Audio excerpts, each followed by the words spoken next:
Ibu perkenalkan saya Dr. Gisela dari Poliklinik pada pagi hari ini. Ibu siapa? Ibu Misha. Baik, Ibu Misha, hari ini saya akan melakukan analisis dan beberapa pemeriksaan Bu ya.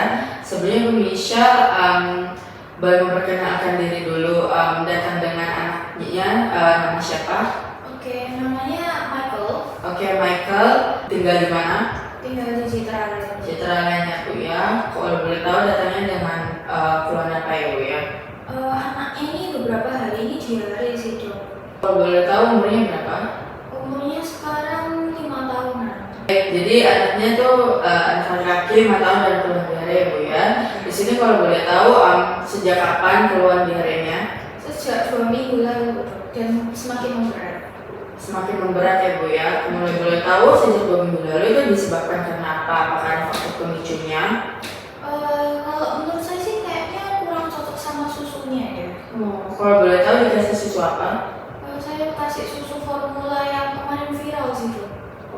Kalau boleh tahu apakah sebelumnya sudah mengonsumsi susu seperti susu formula atau tidak?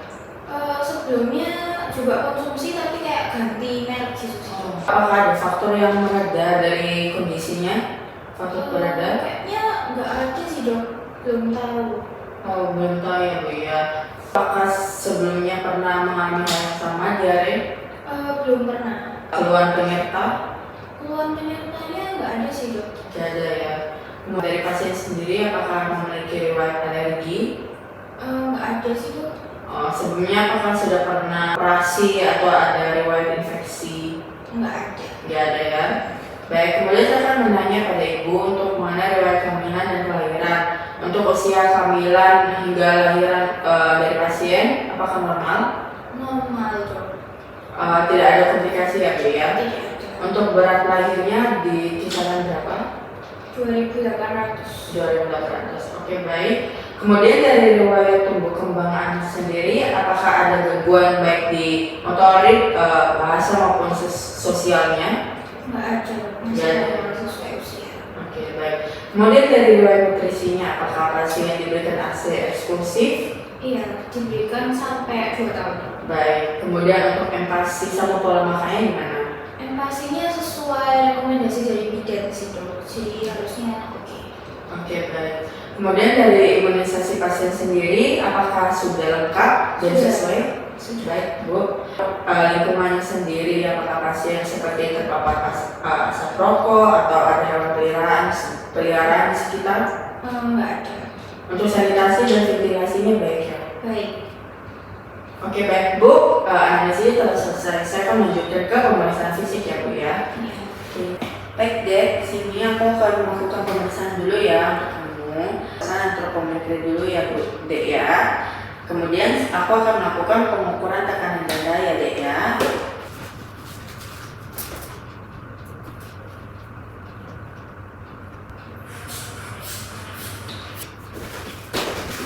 Oke, baik Dek, pengukuran tekanan darah telah selesai, sudah sesuai ya Dek ya. Kemudian aku melakukan pengukuran suhu tubuh ya Dek ya. Di sini aku akan menggunakan alatnya dan ditaruh di aksila. Permisi ya Dek ya, kemudian bisa dicapit. Aku akan melakukan pengukuran suhu dan mencatatnya dengan benar. Oke, termometernya sudah, untuk suhunya berada di suhu yang normal ya, 37,8. Akan melakukan menghitung frekuensi denyut jantung menggunakan stetoskop selama 1 menit penuh dan melakukan hitung pada frekuensi nadi dengan tepat. Aku akan melakukan palpasi pada arteri radialis atau brachialis. Kemudian saya akan melakukan penghitungan frekuensi napas dan menilai pola pernapasan, apakah ada apnea, retraksi atau normal. Kemudian saya akan menilai perfusi kapiler, melihat apakah pengisian kapiler kurang dari 2 detik dan untuk melihat saturasi oksigen.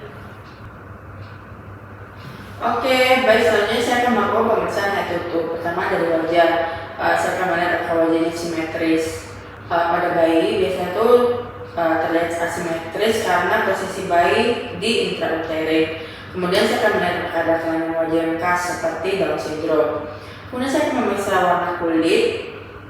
Kemudian saya akan memeriksa dari kulit untuk warna, apakah ada turgor, apakah ada pterus, sianosis, ruang maupun bercak akhir. Saya akan melihat dari kondisi kulit, apakah ada ruang dan bercak, kemudian apakah ada pembengkakan dan memperhatikan apakah adanya vernik caseosa.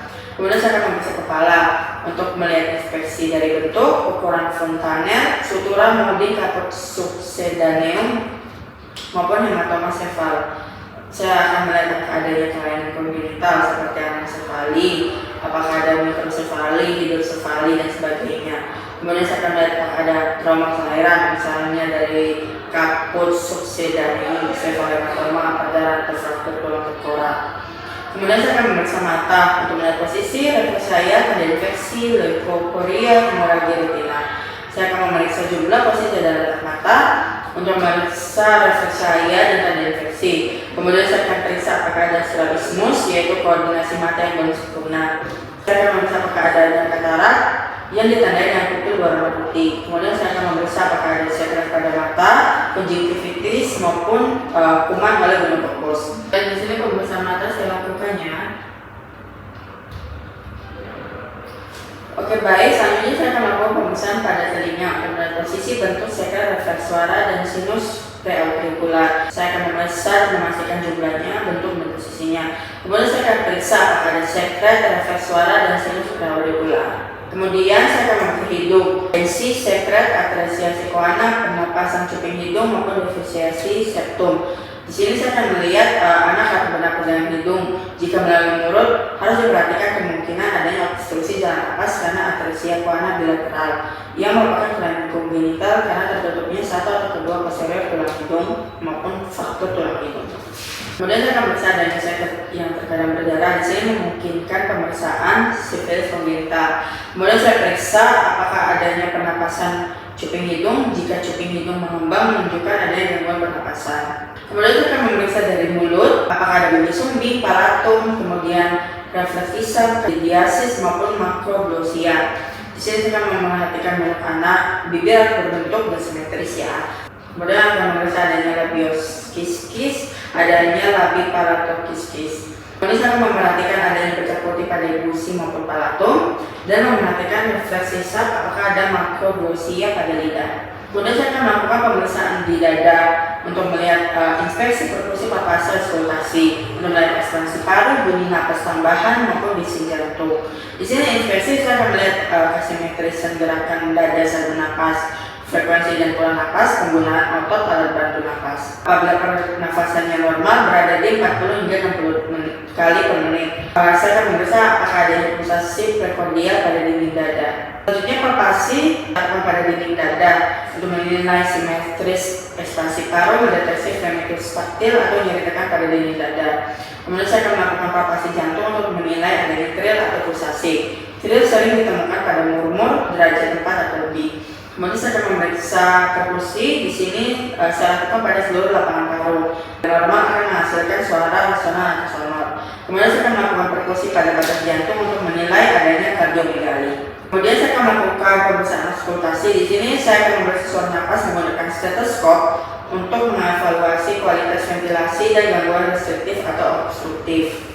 Kemudian saya akan memeriksa dari bunyi jantung di 5 titik utama, yaitu di katup aorta, katup pulmoner, katup tricuspid, dan katup mitral. Apabila normal akan terdengar S1, S2 tanpa adanya bunyi tambahan. Kemudian saya akan melakukan pemeriksaan pada paru. Saya akan melihat inspeksi pola napas, palpasi vermiculus, perkusi suara paru, auskultasi, apakah ada wheezing atau pentos. Kemudian saya akan memeriksa jantung, dimulai dari inspeksi impuls prekordial, palpasi trill, perkusi batas jantung, dan auskultasi dari murmur.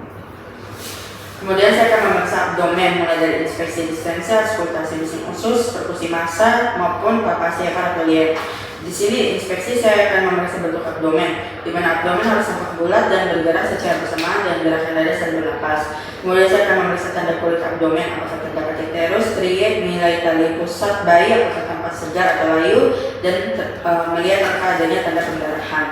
Kemudian saya akan auskultasi. Di sini saya akan memeriksa bising usus pada abdomen, menilai adanya bolis vaskular pada abdominalis. Perkusi, saya akan lakukan perkusi pada seluruh abdomen. Perkusi normal akan menghasilkan suara timpani. Saya memeriksa batas hepar serta lian apakah terdapat hepatomegali atau splenomegali. Kemudian saya akan melakukan palpasi. Di sini saya akan lakukan palpasi pada dinding abdomen, palpasi superficial untuk menilai tonus otot dinding perut atau adanya hernia. Palpasi dalam untuk menilai organ apakah ada massa intraabdomen, apakah ada hepatomegali atau splenomegali.